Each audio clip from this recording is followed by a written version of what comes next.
All right, welcome to the Meat Dudes. I'm Evan, and I'm joined today by Dave Dreiling of Booth Creek Wagyu. How are you doing today, Dave? I'm doing great, Evan. Thank you. Oh, amazing, man. So we met at CattleCon, and of course, I've heard of Booth Creek all over the place. I see you guys all over the place, but it was really great to meet you guys and cook up your meat at CattleCon. We thought that was awesome. You guys gave us some great ribeyes. And so I'm excited to chat with you today because I really like what Booth Creek does as a company and how they educate their consumers with Wagyu. And I want to just kind of get into that today. But first off, how did you get into Wagyu beef? Because you have a little bit of a different story. So I'd love to hear about it. Absolutely. I think I got into it like a lot of people. I tried the beef, and it was probably 8 or 9 years ago. I had an uncle that was just raising a small herd for seed stock, and he got me like a half a beef. I don't remember if it was what we call full blood, which is 100% genetics, or an F1, which is a Wagyu cross. I don't remember, but I just remember when he got it to me and he said, "Hey, have you had Wagyu?" And I said, "Well, what?" I didn't even know what it was. And I tried it. And at that point, I knew one thing: for the rest of my life, whenever I could, that's what I was going to be eating. So Right. I just loved the product. Mhm. And then it was about 6 years ago, he was reducing his herd. And this was my uncle. So it's my mom's brother. They're all in their 80s now, but it's an interesting family. They talk every day, they argue every day. It's extremely close. And mom called and she said, "Hey, Uncle Vince is reducing his herd. You should look at picking up a few of them." And I had about 1,000-acre ranch I'd owned for about 10 years that I had just managed for whitetail deer hunting. And so I was so naive, Evan. I was just like, because I didn't grow up raising cattle. And so he brought over 10 Angus cows that had F1 calves on them. That was Okay. May 6th of 2020. And then Oh, he said, "Well, you're going to need a bull to cover these cows so you have future calves." And he was having a sale in June. And he said, "Come over and buy a bull." And I literally thought that I could just, I thought, well, I've got on my ranch, I have grass and it's fenced in and I have water. What else is there? let's do it. I was so naive. I thought that was all there was to it. And then I could have incredible beef for my family and friends. So that's what started it. And when I went to that auction, I was just going to buy one bull. Mhm. And when I got there, of course, there's all these Japanese names. And again, I didn't grow up raising cattle. I had no idea. So I just said, "Hey, Uncle Vince, if you see some good deals, go along, let me know." And by the end of the auction, instead of spending like four or $5,000 on one bull, I'd spent 50,000, and I bought two bulls and four full blood cows and 28 embryos. And so I thought, well, what do I do with this? So I spent the rest of the summer studying the industry, and Mhm. I love doing that. I've done startups in 10 or 12 different industries, and I just love uncovering what's the lever to, or what's, the niche that we can create. And by August of 2020, I thought we can do a vertical Wagyu beef company here in Kansas. And that's really what started my journey. So what is a vertical Wagyu beef company? Vertical can mean different things in different industries. For us, I've heard the industry described as almost like four legs of a cow. Mhm. So we have the ranch where we focus on the right genetics and raising of the calves. Yep. We have the feedlot. And so feeding Wagyu is much different than commercial cattle. So we have our own feedlot. We have our own processing plant, and cutting up Wagyu is much different. And Yeah. then we have our sales and distribution. Okay. And if you look across the cattle industry, most guys are in one or maybe two legs. Mhm. Yeah. And I chose to be in all four. Some of that is because in a prior life, I had created a decorated sportswear company. I sold like t-shirts and sweatshirts initially in the college Greek market to fraternities and sororities. Right out of college, a buddy and I, we sold our cars and got vans, and we just lived on the road for a couple of years. And over Love about it. 10 years, now I'd love to tell you that I designed this. I'm not that smart. But over 10 years, I ended up on my supply chain side with a factory in China that I was their only customer. And we Mhm. would bring blank sportswear to Manhattan, Kansas, and we would decorate it here. And then I sold it directly to the coach. So I cut out all those layers. And so I've always kind of been bent around going vertical because you can, again, cut out those layers. You can create just a more efficient company. Not a simpler company. It's the most complex thing I've ever done, but I've just believed from the very get-go that if we were going to do this, that this is how we wanted to do it. That's cool. And that's, that's one thing I kind of want to get into is kind of, you guys do things a little bit differently, maybe a little bit ahead of the curve too, by listing that digital marbling percentage on your steaks. Yep. And I think that's such a cool idea. So can you talk about that? Like, what is the digital marbling percentage? How do you get it? And then what does your packaging kind of look like to help the consumer? Sure. Yep. And I think a little bit of preface, with me having not grown up in the ag industry, I didn't raise cattle or anything. The negative to that was, Evan, the first couple of years, man, every meeting I had, I was the dumbest guy in the room, and I knew it, and everyone else did it. But it freed me up because I didn't have this is how we've always done it. So I've just been able to look at all four of the segments of the industry from an outside lens. And the biggest thing that I saw was, especially here in the U.S., so much confusion over Wagyu. And even the USDA grading system, it doesn't go high enough. There's no good system. So very early on, we were one of the first in the U.S. to have it. There's a company called MIJ, or Meat Imaging Japan.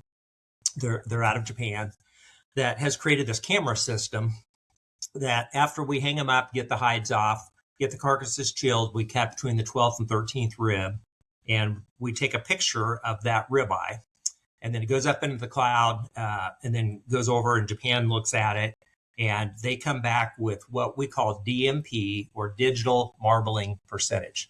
And it's simply based upon that picture, how much of that is fat and how much of it is lean, or how much of it is marbling. And it's a quantitative way of doing that. And I was really, really intrigued with that, because even the USDA system, they have folks that are graders that use these grading cards, and they're like, oh, I think it matches up with this one. Well, that must be a USDA prime, or that must be, choice or whatever. And even studies have shown that is fairly subjective. You can have a grader on a Monday morning that, their family had a big Super Bowl party or whatever the night before, that they come in all hungover, and all the grades are bad that morning. I mean, it's not a very objective way of doing it. So we latched onto that a little over 5 years ago. Wow. And That's kind of cool. the next stage, and this is part of our strategy, we have, 4 meat markets, going on 5. And I love that retail part of it. And I enjoy hearing when customers come in, them arguing about Wagyu, because Right. you get a lot of that. And what do they argue about? What do they argue about? Oh, yeah. you name it. They're like, well, it's got to be Japanese A5 because that's the best, or no, I love Snake River and it's this, you just hear all kinds of things. And you think about it, arguing about Wagyu, about that marbling percentage, that's just like arguing about beer or wine or bourbon. It's based upon our own taste buds. Yeah. No one's wrong. Yeah, absolutely. So we felt it important to come up with a system that would clearly quantify that. And we took it all the way to the level. In fact, I spoke at the Australian Association in 23, and afterwards the executive director came up, and he spent a lot of time in Europe and Southeast Asia. And he said, Dave, no one in the world is doing what you're trying to do here, taking this communication to the degree of the steak level. Of what we do is we actually print whatever DMP that carcass graded at between the 12th and 13th rib. We print that on the label from all the steaks that came from that carcass. And so, when I look at competition that has their gold and black and silver labels, it doesn't really mean anything to anybody. And so I think our system, you can go in, let's say you buy some, here in Kansas, we like to call them KC strips. A lot of people call them New York strips, but, you can pick up a couple strips and that are, say, 33% marbling or DMP. And then later on, you can look back and say, those were awesome. I loved them. And then, we keep track of that. So when you come in the next time, we can pull up and tell you exactly what percentage you bought. So it helps you really dial into what you like on that marbling. I love that, and I love the transparency. That's really what I think, the Wagyu industry has been lacking. And I know that we're really working on it, but the transparency is something that people they don't get, and they've been screwed over, or yeah, like you said, silver, gold, platinum, whatever, and they don't know what does that really mean. So that's why I like this actual percentage on the steak. I think that goes a long way. And like we kind of talk about, some people would love to have a 50%. Some people would love to have 19%, 20%. And Wagyu is such a spectrum. We say it every time, but it's really cool that you can really dial in and figure out what you want. Because there's some days when I'd love to share a full blood ribeye, and there's other days when I want a F1 Denver, and it's just preference. It's just what day of the week is it, and what am I celebrating? Exactly. Yep. While we're talking about that, I should clarify something when we talk about what the competition does. To my knowledge, I don't think any of the competitors are out there being deceitful on this. Absolutely not. I think the issue that I see is with most of them, they have a grade, and then if you press them on whatever that grade is, they'll say, in a lot of cases, they'll say, well, it equals like a BMS 6 or a BMS 7 or something like that. The problem is almost no one in America knows what the heck marbling a BMS 6 is, or a 7 or a 9. So I think they're all, those other grading systems are okay. It's just ours is so much more transparent. No, I agree. And me and Tyler always say that we wanted to have, the BMS scale, like just be the world scale. But this is almost better though, because, like you said, BMS 5, 6, 7, most people have no idea what that means, but 22% intermuscular marbling, I know what that means. 50%, I really know what that means. So the transparency is really just huge. And I thank you for doing that. I think that's such a great idea, and it's just really easy for consumers. And I bet they're really happy when they walk in and buy something. They love it. It really helps people dial it in. So, yeah. So, man, if I'm looking at your beef for the first time, how would I use that digital marbling percentage to choose the right steak? Like, what do you kind of tell people? That's a great question. We have 4 grades. We have BC, which stands for Booth Creek, 10, 20, 30, and 40. Okay. And our BC 10 grade, fortunately, we're dialed in enough on both our genetics and our feed program that we don't have very many animals that come in that are under 20%. But like a 16 to 18% would equate to USDA prime. Okay. And that's something that almost no one understands either. A lot of people think that DMP, digital marbling percentage, equals IMF. You hear the word IMF tossed around a lot. And it's not. The technical way to determine IMF, or intramuscular fat, is you take, let's say, a roast, and you inject it with formaldehyde, and it takes all of the fat out. And then so you weigh the fat, you take the lean, you completely dry it out. So it takes the moisture out. And then you compare the weight of the lean versus the fat. That's how IMF technically is computed. So as a result of taking that moisture out, USDA prime, again, is around 10 to 12% IMF. That's the equivalent of about 16 to 18% DMP. So that's why those two scales are different. And even within Wagyu breeders, we know Japanese A5 starts at about 42 or 43% IMF. So we'll have guys that will have a carcass that maybe measured 45% DMP. And they're like, I did it. I'm A5. I've done it. No, you haven't. DMP is actually like in the mid 60s. So it's different. Wow. But the reason why I bring that up, and circling back to your question, we always just ask people, have you had Wagyu before? And it's still surprising how many people haven't. And so it's almost like a gateway drug. But, I love selling people like our BC 20 grade. What I'll tell them is it's going to remind you of the best USDA prime steak you've ever had. It's going to be a little more tender. It's going to be a little juicier, but it's going to remind you of that steak. Yeah. So that's, anything in a BC or a 20 to 25% DMP is going to fit that category. Now, Okay. people that have said, well, I tried A5 and I loved it. Then, I would go for the 30, 35%. We also have our BC40. That's going to remind you a little bit of that.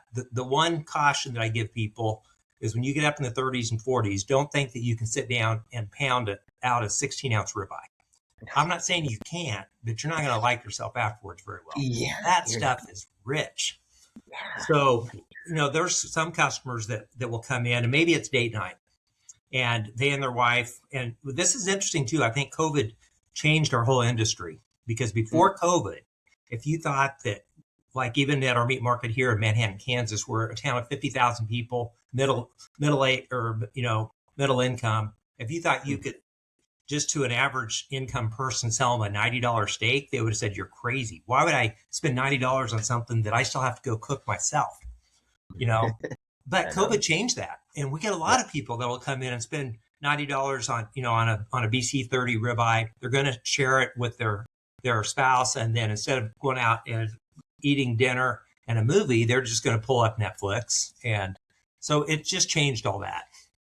But I'd still go back to, and we encourage people to try things. Like one of the things we offer on our website in our stores is like a flight of ribeyes where you can pick up a BC 20, 30, and 40 and just try them. That's cool.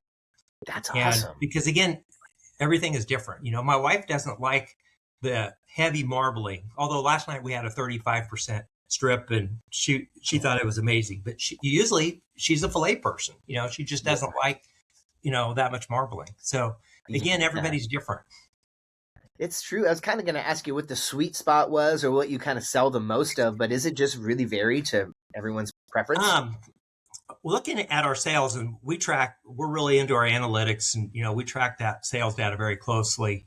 It's a split between our BC 20 and our BC 30 grade. From a dollars perspective, BC 30 is our highest selling grade. Mm-hmm. From a quantity perspective, BC 20 is, but that's because we have a higher price point on 30. So I think it's really a bell curve.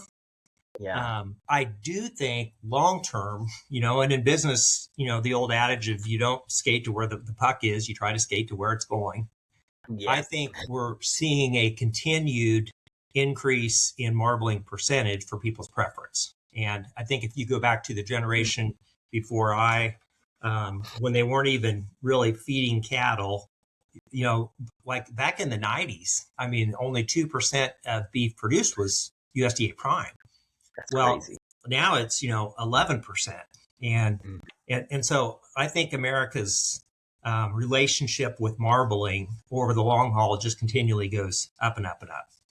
Yeah. Do you think there's going to be a threshold or too much marbling? It's interesting you brought that up, Evan. So I spent in January. I spent a week in Japan, and I visited several Wagyu farms and a sale barn, and had the extreme privilege of spending some time with a professor that is very tied in with the Japanese meat industry. In fact, he's the one that created the grade cards that their whole thing uses.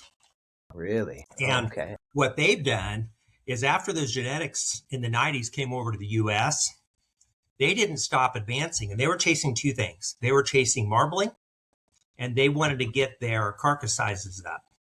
And boy, have they done it. So their average DMP on full blood right now is 60%. That was in 2025. So we poured through 25 years of data, and they're up at 60%. Here's their problem. Even the Japanese consumer doesn't like that much marbling. Yeah. But all the breeders, that's how you make more money. That's the end game. So more marbling. So that's one reason that you see a lot of Japanese A5 over here in the US at a pretty reasonable price, because the premium over there between A5 and then grades that are lesser marbling has actually shrunk quite a bit. And the Japanese domestic consumer, they don't like that much fat. And so that's why it comes over to here. So, so it'll be interesting to see what happens in the U.S. But, the U.S., most people, they grew up wanting a steak to be a steak. And I do encourage people, if they've never tried A5, I think everyone should try it. I think it's a little bit of a novelty, and go in and try 4 ounces of it or something like that. But typically, I think most people are going to want probably that 25 to 35, maybe 40% steak. Yeah.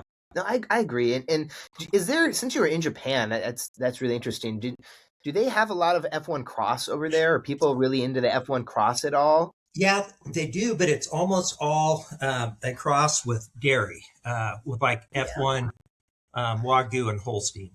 Really? They have they don't have a lot of Angus over there, and so almost Okay. everything is F1 dairy. But they do a lot of both the full blood and F1 crosses. Yeah. So with, there is a lot of obviously confusion around Wagyu beef and what it is, and F1 cross and full blood and crossbred. So how do you guys simplify that for your customers? Do you have a range of different Wagyus that you can showcase? Yeah. When I first got into the industry, people weren't even talking about those different marbling percentages. Everyone talked about, well, you should either raise full blood or you should raise F1.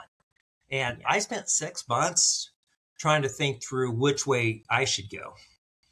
And, when I looked at the evidence, when you look at, especially the US, the vast majority of the volume is done with F1. Look at your big F1 companies in the US. You look at AgriBeef, they're huge. All they do is F1. You look at Mishma Reserve. You look at what JBS is doing with Imperial. None of those guys do full bloods. Yeah. So and even today, right now, our economics are a little better on F1s than they are full bloods. But we would have producers as well, particularly like your farm to fork guys. And we help about 15 to 20 other Wagyu beef companies with their supply chain. That's probably a whole other podcast. I've set up this network where we can buy and sell graded carcasses to each other to help everyone manage their inventory, which is the hardest part of this business. I'm sure. But, we would have guys who are like, nope, mine has to be full blood, or, I'm fine with F1. And I think the problem with that is, and we've done a lot of taste tests on that now as well. The average consumer, they really don't care about the percentage of Wagyu content. What they care about is the marbling. Because if you come in and you take a bite of a 25% versus a 35, you're going to notice the difference. And like I said earlier, I'm not even going to say that 35% better is better. So when we price our beef on e-com and in our stores, we don't make any different price because it's full blood versus F1. It's all based upon the grade. Oh, wow. Now, really? Having said that, we still want to have transparency, and we still get a few meatheads that come in, they're like, nope, it's got to be full blood, or it's no good. So on our label, on our front label, you can easily tell whether it's 100% Wagyu beef or it's, there's that term American Wagyu beef, which I hate that term, but that's kind of what we're stuck with. Is that the 50-50? Is that what you're referring to? Yep. Yeah. I don't. Yep. Yeah. Yep. To me, American Wagyu is Wagyu beef raised in America, right? I know. Wouldn't that be it? Yeah. And there's a reason for that. It goes back into the 90s. The original intent with bringing Wagyu over here was to raise Wagyu bulls, put them over Angus cows, and sell that F1 beef into the Japanese market. Yeah. That's why they labeled that F1 product as American Wagyu, and it's stuck. And so at the time, given the context, that was the logic behind it. But I think today it just adds to the confusion. So it really does. It really does, because it's almost like people think it's like a negative thing. Like, oh, that's American? Oh, well, I want Japanese. I know. Yeah. It is, but it's full blood Japanese genetics, but just raised in America, Yeah. So you don't have to spend much time on Facebook on any of the meat sites to find that 200 comment argument about Wagyu in the US, right? You get, it's just crazy. So it is. Yeah. And we gotta just keep fighting that every day and just keep producing great beef. But one day maybe it'll go away. Yep. Well, what do you think most people get wrong when they're buying Wagyu? I don't think very many people get wrong. I think the wrong are the people that haven't tried it, that have this preconception, or maybe they tried A5 at a restaurant in Vegas, and so they think that that's all Wagyu. There is one issue right now that we have in the U.S. too, is you can print Wagyu on the label, even if it was an F1, and a lot of guys raise Akiushi. I don't know if you've heard that, but those are known as red Wagyu as opposed to black. Yeah. And the Akiushi, they grow better, they milk better, they look more like how a cow should look. So there's some really good attributes with them. They don't marble quite as well, and they don't have near the marbling fineness. But there's companies out there that can set up an F1 program with Akiushi, and for those terminal animals that they put in the feedlot, they pour the feed to them. And so we're like, normally for us, we consider finish time for an F1 at 24 months, and a full blood, we consider 30 months. You can take an F1 Akiushi and you can finish them in 20 months or 21 months, and you can put Wagyu on the label. I saw some product in Texas this last year that was labeled as Wagyu, and it was barely USDA choice, I think, on a good day, not even upper choice. But yet that's Wagyu. So that's one of the problems, is if someone goes out and tries that, they're like, well, this isn't any special. I've had better CAB, or, so I think that that's probably one of the biggest challenges that we have, is it's just kind of the wild, wild west right now. Arby's a few years ago, I don't know if you remember, but they rolled out their Wagyu burger. And that was actually and I know the guy that created that product for them, and where they landed was they would mix F1 trim with just regular commercial beef. It could have even been imported. It could have come out of Brazil or wherever. So it only had 25% true Wagyu genetics, but yet they're selling that as a Wagyu burger. And so now, having said that, I don't know that was a big negative. I think the aspect I just explained was what that did for our industry is, before that, no one had even heard of Wagyu. And it did create a lot more recognition for what the heck, Wagyu even is. But and the Akiushi, though, that is Wagyu. That is genetics, right? It is Wagyu genetics. It's just it doesn't quite marble quite like the Japanese black. Correct, and it's really the marbling fineness. And at some point, I'd like to dig into where I think not only the industry is, but where it's headed. And it was a huge takeaway for me after leaving Japan. Recall that I said that they were like, okay, we got plenty of marbling. They're at 60%. Kind of the next thing that everyone's going to be looking at, and I think this is super exciting, is marbling fineness. And with our MIJ camera system, we can now measure marbling fineness. And that's really important, because technically you could have a ribeye that's got a big seam of fat going through the middle of it. And that might be a BC 30 because it's 30% fat. But if it's all that seam of fat, that doesn't do much for the taste. You're looking for the marbling fineness. You're looking for those tiny little veins that when you cook it, usually that stuff cooks out. It just adds to the tenderness and juiciness. So marbling fineness is really important. The other thing that's even more exciting is MIJ has created this little, I'll call it a contraption. It's about the size of a golf ball, that when we split that ribeye and we go in and measure it on the camera, then we put this on it. And they experimented with 4 different light waves that would shine this intense light down on the beef. And based upon how it reflected, tells you the amount of saturated versus unsaturated fat for that carcass. Really? Ooh. And it's pretty accurate. On the various ones they tested, they finally landed on one that's 85% accurate, with being able to go in and do another test that's 100% accurate, that does it's called a lipids composition test, Okay. And the reason why we're so excited about this is other studies have shown that that's pretty highly correlated with genetics. Oh yeah. So if we can start measuring the amount of saturated versus unsaturated, it's a little more technical. They're measuring the amount of what's called oleic acid in it.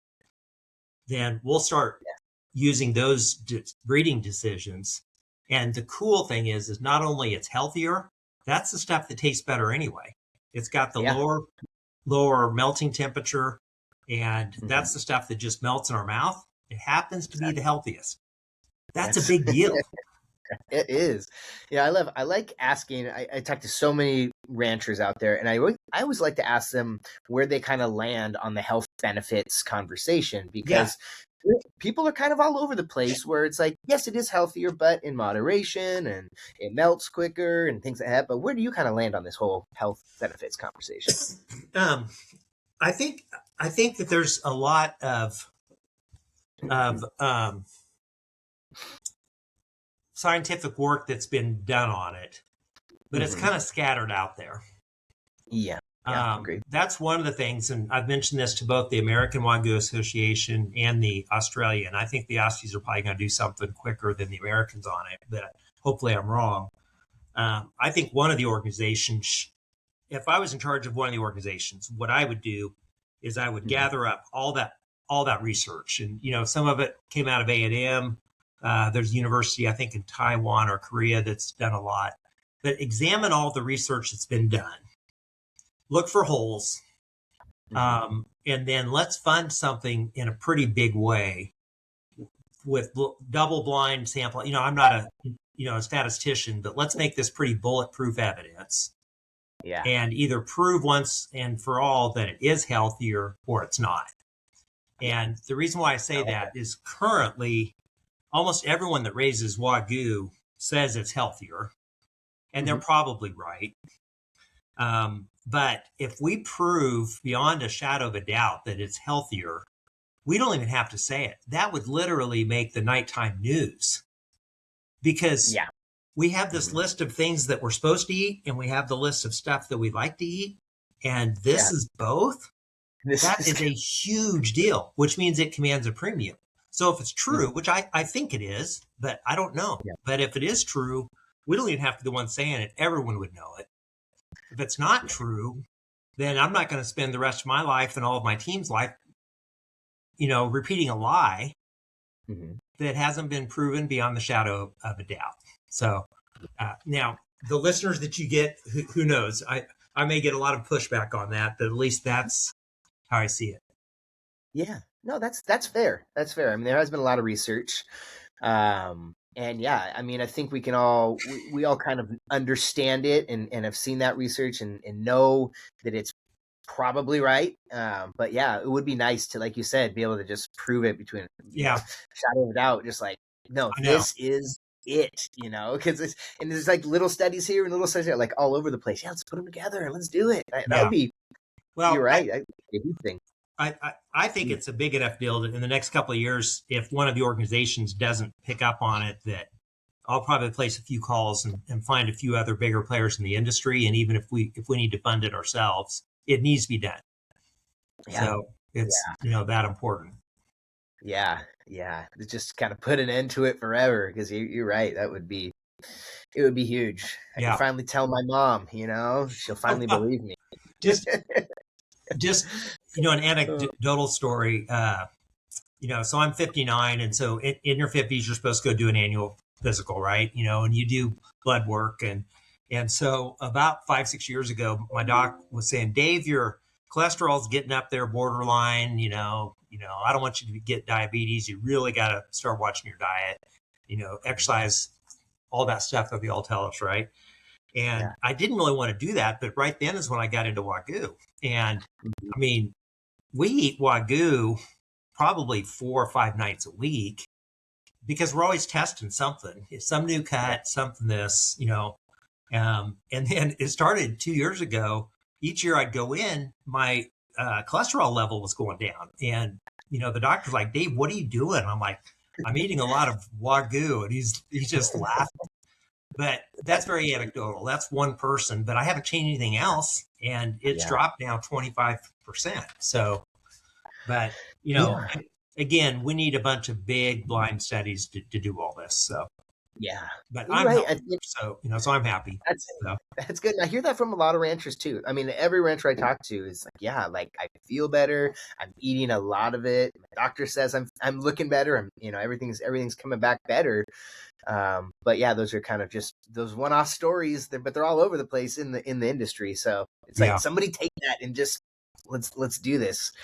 Let's just push it out there. You're right. That would just be such a huge thing, and hopefully that could stand the next year or two. That would be really great. Yeah. So you eat a lot of Wagyu. So if someone's buying Wagyu for the first time, what cut would you tell them to start with? Usually I ask them, what cut do they normally eat? If it's a ribeye person, I say try a BC 20 ribeye. I like to match it up with what they're used to. Yeah. But we, besides what we call our tier 1 steaks, which is going to be our ribeye, strip, fillet, you can throw the Denver in there, the flat iron down below that just a little bit. We do one called the Delmonico. I'm sure you've heard of that. What do you call a Delmonico? Because it's different everywhere. Yeah, it's a steak that's out of the chuck. Mm-hmm. Yep. And if you look, and so most commercial beef, it's part of the chuck roast. They're not going to cut a steak out of it. But for us, especially like BC 30 and above, and if you look at the steak, it's kind of an ugly steak. I don't even really love selling this into, restaurants, because it's usually got this little fat seam that goes through it. But if you look closely on both sides of that, the marbling fineness, it's right up there with a ribeye, or even better fineness than a Denver, I would say. But it's up there, almost spinalis type marbling fineness. It's just crazy.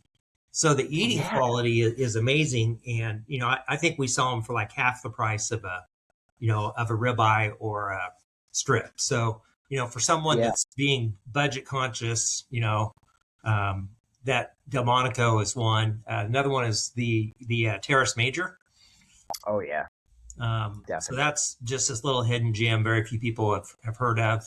And I don't even remember exactly where it's out of on the cow, but it's just, we only get like this one, maybe 1.5 pounds per carcass.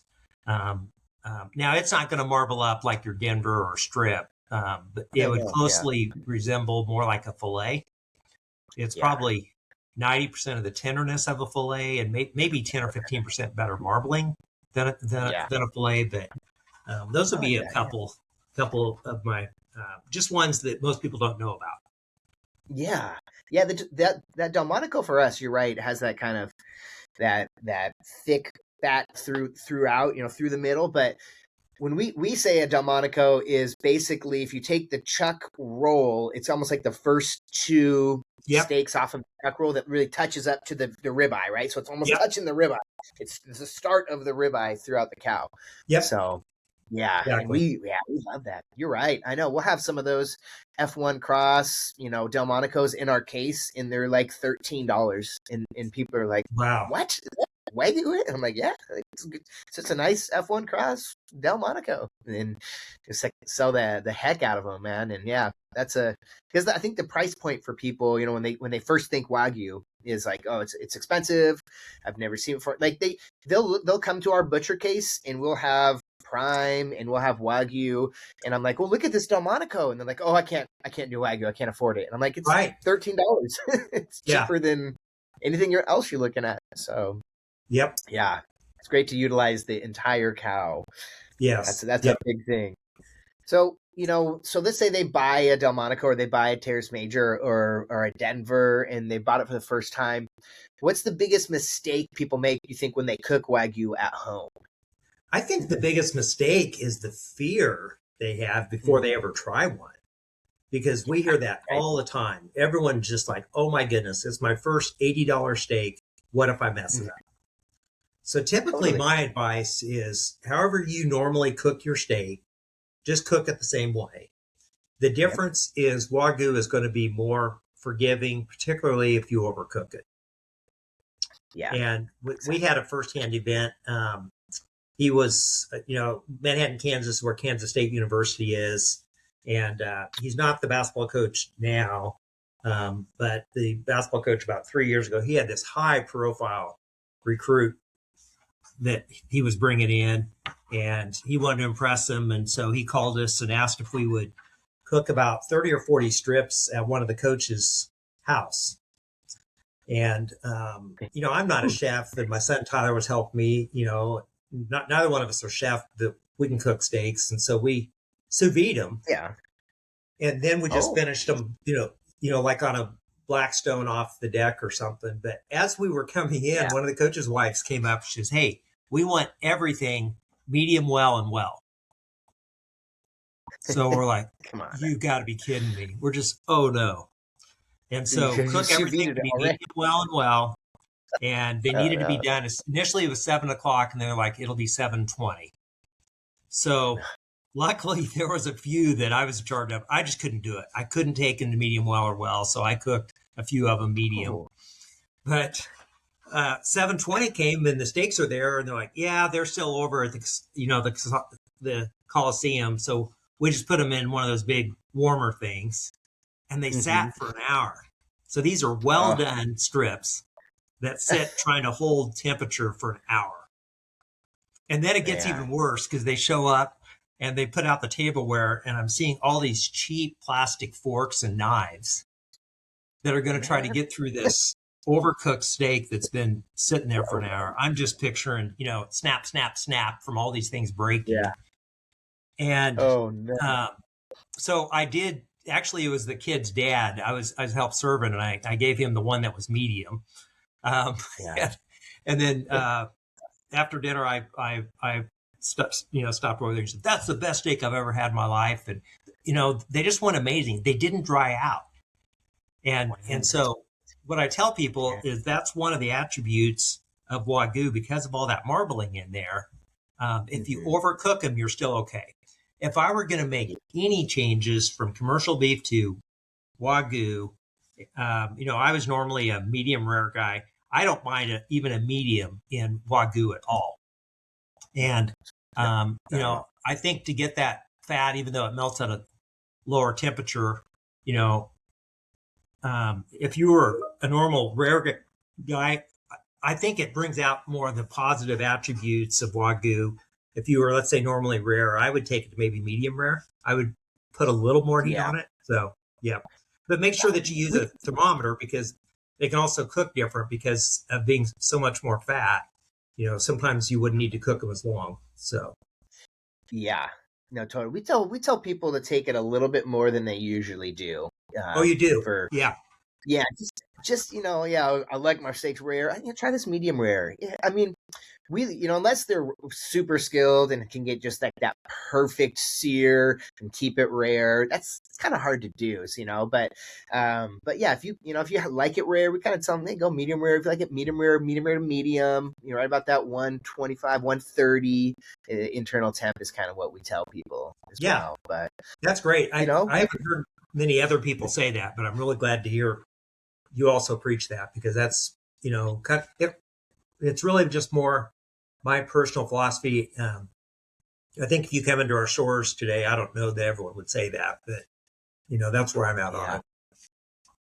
No, I like it. Make sure that fat's nice and rendered. You get a nice hot steak.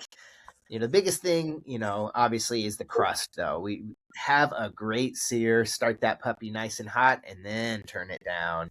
You can finish and get your medium rare to medium.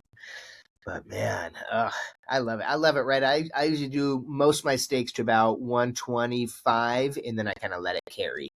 Okay. And I'm usually, that's perfect. Let it rest. Yeah. Nice. So, so people are intimidated by Wagyu. Why do you think people are intimidated by Wagyu, and how do you think that we can fix that?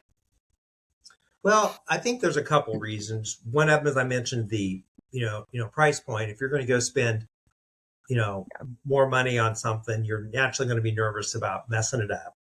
Number two, just because there's still confusion about Wagyu, some people think it's like way different.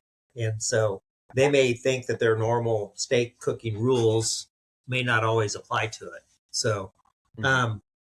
how do we combat that? Um, uh, I think more and more people that can buy this at butcher shops or one of our meat markets, I think it's better than Yeah. either going online. Even though we do a pretty robust online business, in the Mhm. store, you can have those kind of conversations. I think you can educate people a lot better. Yeah. But I just think this will be a slow process. I think over the next 5 or 10 years, more and more people are going to try it. Once people have Mhm. tried it, it doesn't matter income level. They'll figure it out on their budget. It becomes a big enough deal that they're going to be a regular user. Mhm. So I think it'll just happen on its own. It's just going to take more and more, exposure. Yeah. No, I agree. It is such a young industry still, and we always joke that if you walk downtown to any city and ask 100 people what Wagyu is, probably 50 of them, 70 of them are going to say, I don't know, I think it's just expensive beef or something. I don't know, it's luxury, like maybe even more than that, So it's Yeah, just not everybody really understands what it is yet. And they've heard the things, when we were down at CattleCon, it was great when we were cooking 100 steaks, and we were slicing them and handing them out to people, and I was just asking everybody, like, what do you think of when you hear Wagyu? And these are Angus ranchers, these are people in the cattle industry, and everyone was just like, expensive, white, fat, too fatty, and I'm like, cool, try this. And they're like, oh my gosh, this is like some of the best beef I've ever tasted. And so if we can just get more people to try it, and that's why I like when you talked about the Delmonico and the Terrace Major, those are very affordable cuts. yeah, And those are the cuts we got to get people trying with Wagyu, because it's going to blow their mind, and they're going to spend $20 to $30 to $40 depending on the DMF, or the percentage. sure. But Yeah, other than that, there's really nothing to be scared of. There's yeah, really nothing to be scared yeah. of. Well, And I think you just touched on something that we identified early on in this game. yeah. My first experience selling Wagyu was at a farmer's market. Mm. And there's a buddy of mine. He and his brother started Yeti coolers. Ooh, That nice. he lives in Austin, and he's bought a bunch of ground around me for the deer hunting, and so I was visiting with him, and he was telling me um, this grill. Now I'm going to struggle to remember the name of it. Not an auto, but it's a portable infrared grill that cooks from the top, Okay. um, 1500 degrees. Oh, wow. They're made in Germany, and it'll sear a steak in 45 seconds, that side, and then you pull it out and sear the other side. So I ended up buying one of those grills, and I took it to our farmer's market, and we sampled, and I was just blown away. And when I first started, I didn't even have my own beef ready, so I was out buying fats from others, and I bought this group of full bloods, and they were really good. They were probably BC 40 grade, and we took the Wow. eye of the round and cut that into steaks, and we sampled it at Wow. this farmers market, and it was so fun to watch reaction, because people would come up and they would try to buy out of it, especially like we had we're a rural ag community, and so you've got your Angus guys, and they see Yeah. this Wagyu, and they've been making fun out of them for a while, and so they come up and Oh, they yeah. take a bite, and you could just see their wheels turn. They're like, well, what cut was this? Assuming I would have said ribeye, I'm like, that's the eye of the round, and the jaw drops. And so we learned how important it is for sampling. And so in our meat markets today, the minute that you come in, we've got the grill hot, and we're putting on a steak bite, just a little 1 by 1 inch sample, usually of like our Yeah. BC 30 ribeye, and that's what we're known for. And so people come in so they can try the 30, or if they want to try a 20, or back to your question about how do we educate America, get them to try the beef. And so we're really, really Mhm. big on sampling. That's a huge thing. That's crazy.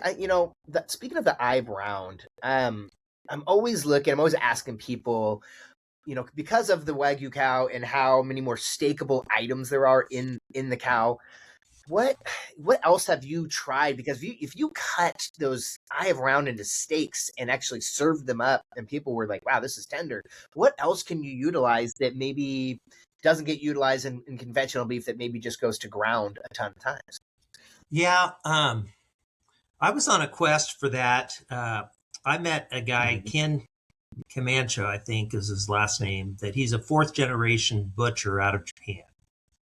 And Okay. he did a demo at the American Wagyu Association annual meeting in Fort Collins. I think that was in 22.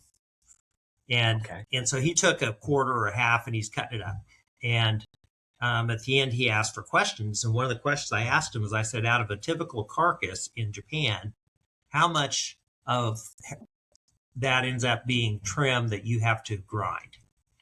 And, for us, about 40 to 50% of that carcass is still ground, right? Mm-hmm. He had to do the math, convert it to kilos and pounds, and it was about 40 pounds out of a whole carcass. 40 pounds. 40 Everything else was pounds. steaks. Yes. So I made a beeline up there and got him my card. And since then, he's come over and spent times, twice he's been over to our plant showing us how to cut them up and do it differently. And I mean, it's something that we're always chasing. The big thing, though, is for Japanese cooking, they're able to do shabu shabu and a lot of different methods with the Japanese that we just don't do. Here in the U.S., we like our steaks, and in the wintertime, we're good with roast, and then we just like a lot of ground, So, so we're still struggling with that, and there's now one thing that we do is we don't develop the cut sheet until we grade it. Oh, that's a great idea. Because if it's a 35 or 40% DMP versus the 20, then we'll go into the eye of the round and let's make steaks out of that. We'll work a little harder. And I'm not trying to be evasive, but there's not some big, huge muscle out there. I said, oh, our secret is we cut that into steaks, Yeah. I know. That's crazy. But, I always think about the whole A5 cow, right? Where, over here you see ribeyes and tenderloins in New York's, maybe some Denvers, maybe some flat irons. And I was like, what else? What do they do over there with the whole cow? Is it mostly just shabu shabu? Or are they roasting things? Or what are they doing at the back end of it? They can take those and cut them up. Either they really like the thin slices. And when I was over there, I think it's called, is it teppanyaki, where they've got just a little grill at your table. Yeah. And then it's you get a little dish of this thinly sliced meat, you cook it yourself and eat it. But they can use a lot of different cuts for that. Now, obviously, I don't think you would use the brisket or, the neck or anything like that. But just about everything else, if you slice it up thin and wanted to either, I think it's the shabu shabu is when they boil it, or you want to do that grill it at the table when it's that marble. Most of it's going to qualify. So yeah, right. It kind of just doesn't matter, right? Just cut it all thin. Yeah. Yep. It's true. It's true. So, we talked a lot about the Wagyu consumer, and I like to ask this question. I think it's kind of fun, but what would you fix? What was one thing maybe you would fix about the average, Wagyu consumer? If you had to fix one thing about how they thought about it or how they ordered it or cooked it, what would be kind of that one thing that would really help them out? I think the U.S. consumer is great. I don't have, when you compare us to the world, we have more money. We're 360 million people. We like to eat beef. It's been interesting with all the inflation on commercial beef this last year. Consumption hasn't dropped as much as what they thought. People love their beef. So I'm going to tweak your question. I think the consumer's fine. I think it's our job, and as an industry, to cut through this clutter. We've got to find a way as an industry of creating a more consistent product. So when people come in, right now they just have to kind of go to their brand and hope that that brand is big on consistency. But consistency is so important. One of my mentors, when I first got into this, he said, Dave, even if your quality is poor, keep it consistent. True. And and we help a lot of smaller Wagyu farm to fork beef companies, either with genetics or, we feed their calves for them, we butcher for them. And I harp at all of them, make sure that they grade and then identify their label with that particular grade.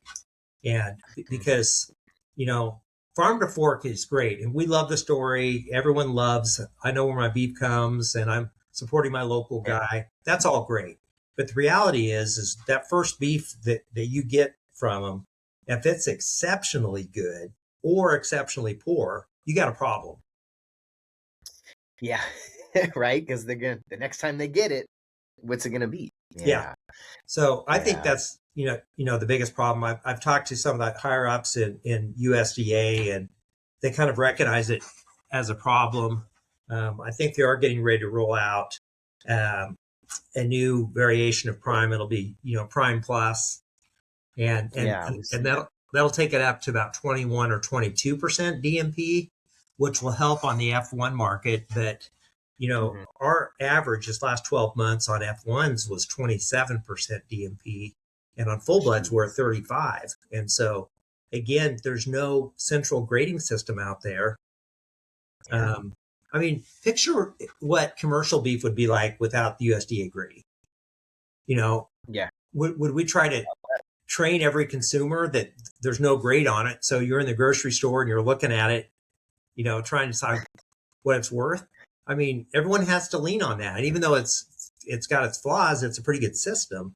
We don't have that for Wagyu. So we've had several other Wagyu beef companies that have asked if they could adopt our system, which I'm fine. I haven't trademarked it or anything. I think it'd be great if the whole U.S. Wagyu industry ended up with a 10, 20, 30, 40 grade or some variation of it, so we could all be speaking the same language. Yeah. I think that's the biggest problem. Yeah, no, I agree, right? From what is American Wagyu to the inconsistencies. Yeah, absolutely. We're just not speaking the same language. And that's why, more of these conversations hopefully help. We can get out there and talk to more people and try to get us all on the same page. Because if we don't know what we're talking about, if I'm asking you what American Wagyu means, then, Joe and Sally who walk into a grocery store have no idea what the heck American Wagyu means. And that's a problem. Absolutely. It is more of a luxury item, and we need to speak the same language and be transparent and be clear so they understand what they're getting, and otherwise they're just gonna go back to anything else. Yep. So let's do a little rapid fire real quick. I got a couple of questions for you, and I want to hear your takes here. So let's do it. So best Wagyu cut under $50. I would go with the Delmonico.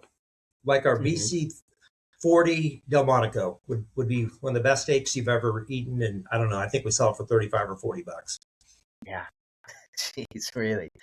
Best way to cook Wagyu at home? Over cast iron or over almost any skillet. Use Wagyu tallow if you got it. If not, I would go olive oil. And if it's thin enough, you just sear, serve. If it's thicker, then we love to sous vide, or even if you're not going to do that, go ahead and warm up your oven to 2 or 2 1/4, put it in there, use a meat thermometer. But when you get that middle to that 125 or 130, then sear, serve. But yes, and don't get me wrong, I love my grill, but there's no reason to grill this stuff, So. That's the next one is would you use a grill? Yeah, I'm going to make an exception to that. And I learned this from Scott DeBruin from Myura Wagyu. He's out of Australia. And Scotty's a meathead, and he's got, I would argue, some of the best genetics outside of Japan. And so he's been over to see me a couple times, and he was over, and we did a tri-tip on my pellet. And we brought it up to 2 1/4, and then it's set up where you can then put it over direct flame. So we put a crisp on it. And I love cooking a tri-tip or even a picanha that way.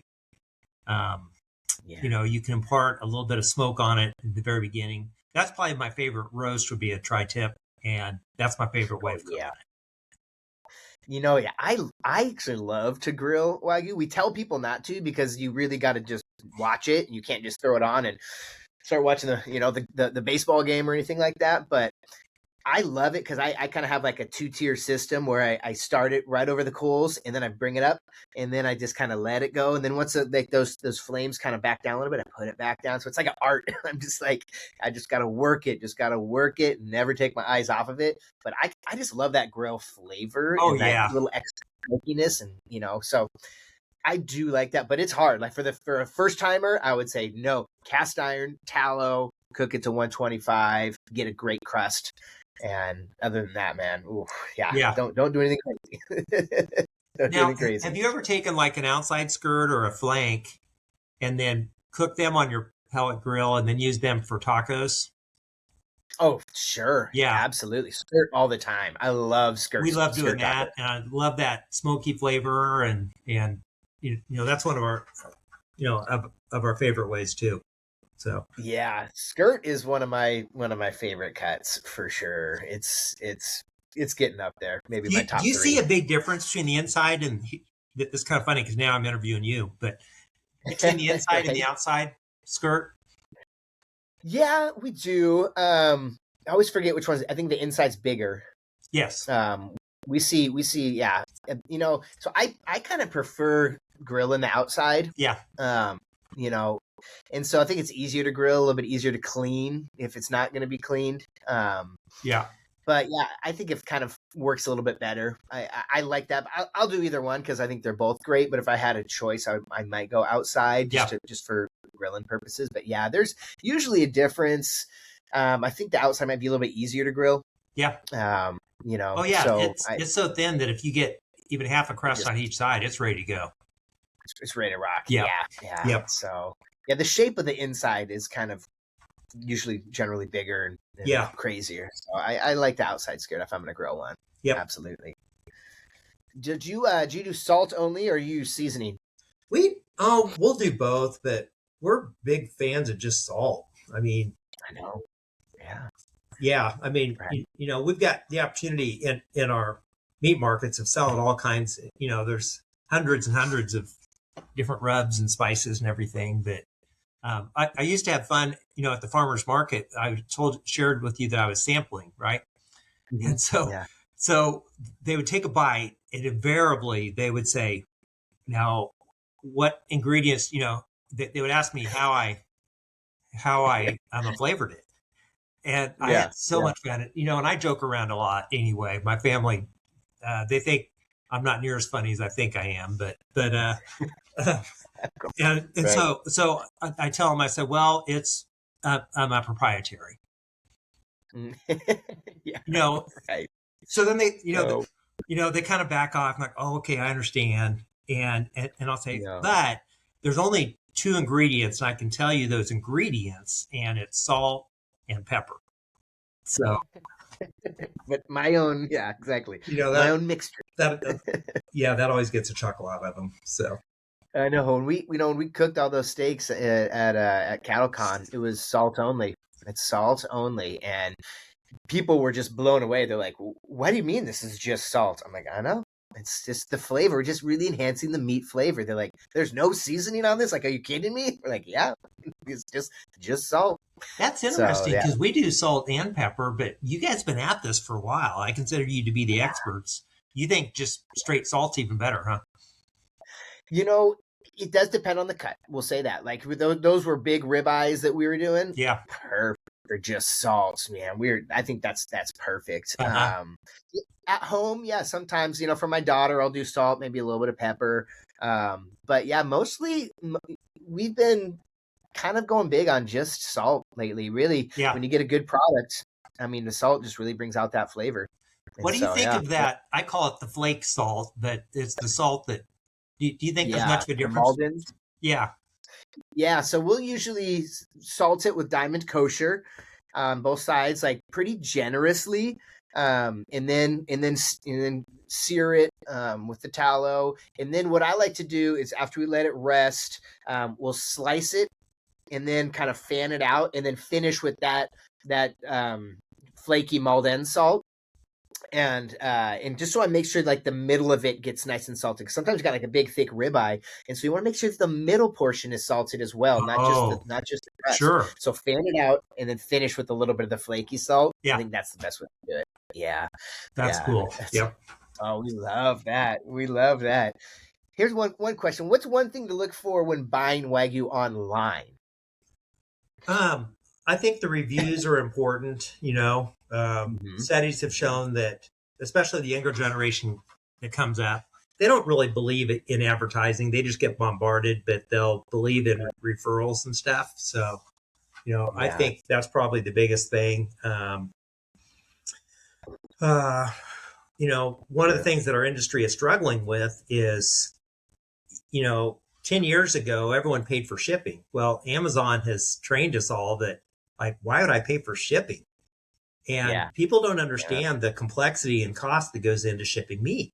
And, we figure for an average order, if it's got to ship like 3 days with our dry ice and insulation and everything, it costs us about $40 to $50 is what it costs us to ship an order. And so I think currently with us, like for orders of $250 or more, that it's free shipping. Yeah. But, there's a lot of people who are like, what do you mean I have to pay shipping? But that's just, now, and again, we ship all frozen. I've experimented with shipping fresh, and I think that's a possibility, but you lose your margin for error, with frozen. If it's a day or two late, especially if we started with dry ice, it may be partially thought it's still safe. But when you ship fresh, if you're starting, and you can get fresh down to 28 degrees without it really freezing, but you've got 28 to 40, that's a lot narrower. So. Yeah, no, I get it. Yeah, we just had somebody ship us something, went out on Thursday, and he's like, you're going to get it on Friday. And I was like, great. And I checked the tracking, and it said Monday. And he's like, what? But he did it frozen with dry ice, and we got it on Monday, and it was still partially frozen and good. So, yeah, you're right. The margin for error, oh, gosh, like terrifying. Yeah. Like, that's hard to do. Jeez. Yep. Oh, my gosh. Well, here's kind of one of my last questions here that I like to wrap things up with. So really our whole mission is making Wagyu more approachable. And so if someone listens to this and is still a little bit unsure, what's maybe one thing you'd tell them before they go and buy their first Wagyu steak? What's one thing you'd kind of let them know of? Just before you buy, this is what you need to know. Yeah, that's a great question. I wouldn't get enamored with you got to go buy A5 because it's just so much different, Yeah. If you want to try A5 sometime, that's great, but don't make that your first purchase, or try it in a restaurant. Now you're not going to like the stupid $30 an ounce or whatever they charge for it, but find someone that their grading system makes sense and start with. If you've never tried it before, start with a middle grade. Don't equate, it has to be super sky-high marbling. Don't equate super sky-high marbling with quality. Now, that may sound weird coming from me because, I just left our ranch this morning and we're constantly tweaking everything on our genetics and our feed program to get more marbling. Using our grades, I would always say if you've never tried Wagyu, start off with a BC20. It's going to be a step or two above prime. Start off there. And then if you like that, start working your way up. No, that's great advice. I think you're right. And yeah, sometimes I think we get a little bit too enamored with marbling. Especially those first time buyers that got to try the best of the best. And you're like, no, just, spend $30, $40 on something that's awesome. And it's going to be one of your best steaks you'll ever have. What's very funny, I think it's funny, and you didn't even ask this, so this is out of the blue for you. I mentioned to you that, I've been in a lot of industries before. This is the first industry that I've been in that people associate the price they paid with it so much with quality. Mm-hmm. And Yeah. kind of a unique example of this. Let's say that you're at a party and you've got some designer jeans, and a buddy says, "Hey, those are pretty cool jeans." You're not going to come out and say, "Yeah, I spent $180 on them," right? We don't talk about that, but Yeah. we'll Yeah. have somebody that'll come in and buy a tomahawk, and he's Mhm. going to have a few buddies over. And within 5 minutes of his buddies being over there, as they're standing around the grill, they're all going to know that was a $200 tomahawk. You're probably right. Yeah. Isn't that crazy? That's true. People Yeah. aren't afraid to talk about what they paid for something for Wagyu. And Yeah. I don't know. I just think it's unique. It's kind of like wine. It's almost Yeah. like wine as well. Like, hey, this is a $200, $300 bottle. Yeah. You're like, oh, okay. Yeah. But you're right. Yeah. It just you will know. You will hear how much that tomahawk costs. Absolutely. And I'm almost proud of it, and that's great. But it's wild. But then there's a lot of people that hear that and go, "Oh, Wagyu costs $200." Exactly. Like, well, a huge tomahawk, yeah, but like a prime tomahawk is going to cost you $115 anyways. Right. Right. So it's like those are big cuts of meat that's going to feed a few people. But yeah, go for that. Go for that Delmonico. Go for that Delmonico first time. I think that's great advice. Well, Dave, did we forget anything else, man, that you want to cover? This is great. I think we covered a lot of ground, Evan.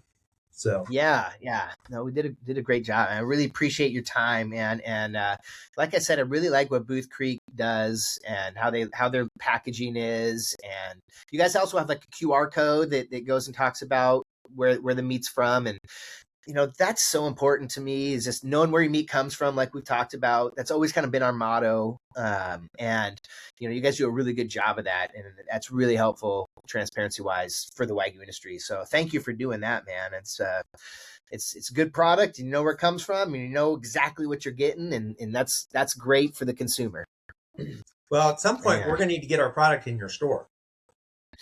Yeah, I know. We are having the health department, nightmares right now at our store. We have it's so funny. We had to put in more a sink right next to our 3-compartment sink because our 2 other sinks weren't visible for the dishwasher. And so even though they're 10 feet away, so I put another one in there, finally got that done. And then the plumbing inspector comes in and says, "Oh, well, you know what? Now you have too many sinks running into those pipes. So those pipes got to be bigger." Oh, no. So it's just like everything has just been like just pushed out. I'm like, you guys, can we all come together? Just tell me what I need to do. And let me just do it. Let me just get this dang thing open again. But once we get that rolling, man, we definitely want to get some Booth Creek, because that's good stuff, man. It's gonna be fun. We're gonna have a lot of stuff from all over the U.S. Ah, man. Well, awesome. Dave, thank you once again, man. I really do appreciate your time for this, and we'll probably be seeing you around here. We're going to be traveling around a little bit, but hopefully we get to see you around at one of the next events. Well, Evan, thank you for what you're doing. You mentioned how do we educate everybody, and I think your guys' podcast is amazing, and so I think you guys are contributing to that a lot. So I thank you. Thank you. No, appreciate it. We just like to talk to ranchers and see what they're doing, and hopefully get the right information out to the consumer. That's the biggest thing for us, because as we just talked about, a lot of misinformation out there. So it was coming straight from the rancher, from the Booth Creek Wagyu rancher. This is exactly what you get. And hopefully people can take that information and go find Booth Creek. How do they get in touch with you? How do they find Booth Creek? Booth Creek Wagyu, it's all one word, .com. So yep. Cool. We ship in the lower 48, and then we've got 4 meat markets. We're getting ready to open up number 5 is in Fort Worth in 2 weeks. And so we're going to see how Texans feel about eating Kansas beef. We'll see how that goes, but I like our chances. So and then we're getting a lot of calls from, restaurants. We're really picky on whether we go onto the menu or not. We don't like to sell through distributors. I don't want that middleman trying to tell my story. And so we actually make them come to the ranch. It's not like an interview, but we want to spend a day with them and make sure that that our values align. And so, but more and more, you're seeing us on, you'll see us on a lot of restaurants in Texas. And there's one in Jacksonville, Florida, it's more like a partnership. They're just amazing. And we're center of the menu. We've had a tour last week from a big group out of Chicago that wants to get us on the menu, so you'll start seeing us around a little more. So that's cool. You guys do good work, man. That's definitely worth it. So yeah, so go check out boothcreekwagyu.com and order some beef, and you'll get to see exactly where that came from, and you can pick exactly your type of DM percentage, and that's huge. And I'm gonna go check that out and see what you guys do. I love it. All right, Dave. Well, let's wrap it up, man. I appreciate your time. Thank you so much, and yeah, we'll be talking to you soon. That sounds great, Evan. Thank you. Thank you.